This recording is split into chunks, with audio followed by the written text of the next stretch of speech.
കണ്ടോ കിടക്കുന്നത്. ഈ പാത്രമെല്ലാം ഞാൻ കഴുകി ഇങ്ങനെ വെക്കണം.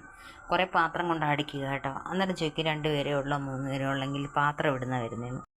2 പേരേ ഉള്ളെങ്കിലും 10 പേരേ ഉള്ളെങ്കിലും പാത്രങ്ങൾ കഴുകാൻ എപ്പോഴും കാണും കേട്ടോ. അതങ്ങനെ വരുന്നതാണെന്ന് എനിക്ക് പിന്നെ അറിയത്തില്ല. നമ്മൾ ഓരോ പാത്രം എടുക്കുന്നത് അന്നേരം കഴുകിയൊക്കെ വെക്കുന്നുണ്ട്.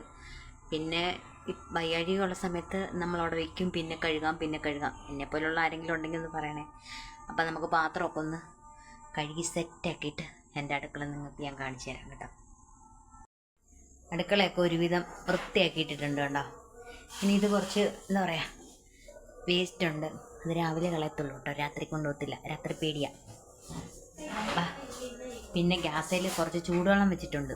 എന്തിനാണെന്നറിയാം, കുടിക്കാനായിട്ട് തിളയ്ക്കുന്നുണ്ട്.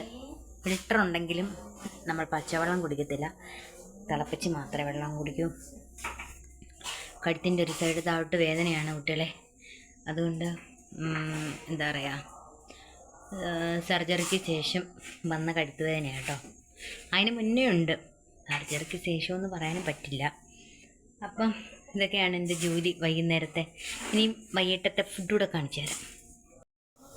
വൈകിട്ട് ഇടിയപ്പമാണ് കഴിക്കുന്നത്.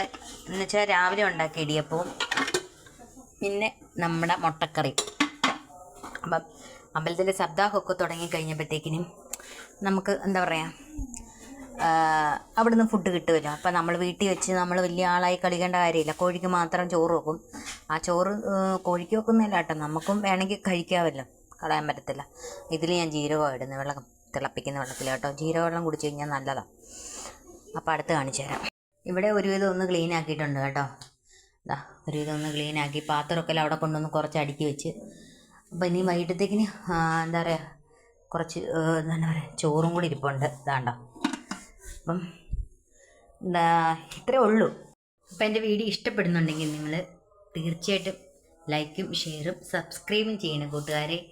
അപ്പോൾ പുതിയ നല്ല വീഡിയോ ആയിട്ട് വരാം. അപ്പം ഞാൻ പുതിയൊരു മുഷട്ട രാമൻ എന്ന് പറയുന്നൊരു വീഡിയോ ചെയ്യുന്നുണ്ട്. അപ്പം അത് ഇഷ്ടപ്പെടുന്നുണ്ടെങ്കിൽ എൻ്റെ ചാനലിൽ നിങ്ങളൊന്ന് ലൈക്ക് ചെയ്യണം. പിന്നെ സ്ഥിരമായിട്ട് പുതിയ വീഡിയോ ഇടാം. ഇനിയിപ്പം ഞങ്ങൾക്ക് 6-ാം തീയതി ചൊനക്കര പറയാണ്. അപ്പം അതിൻ്റെ വിശേഷങ്ങൾ കാണാം. പിന്നെ സപ്താഹത്തിൻ്റെ 6-ാം ദിവസമാണ് നാളെ. അപ്പം നാളെ ഒക്കുവാണെങ്കിൽ അമ്പലത്തിലൊന്ന് പോകണം. അപ്പം ടാറ്റാ.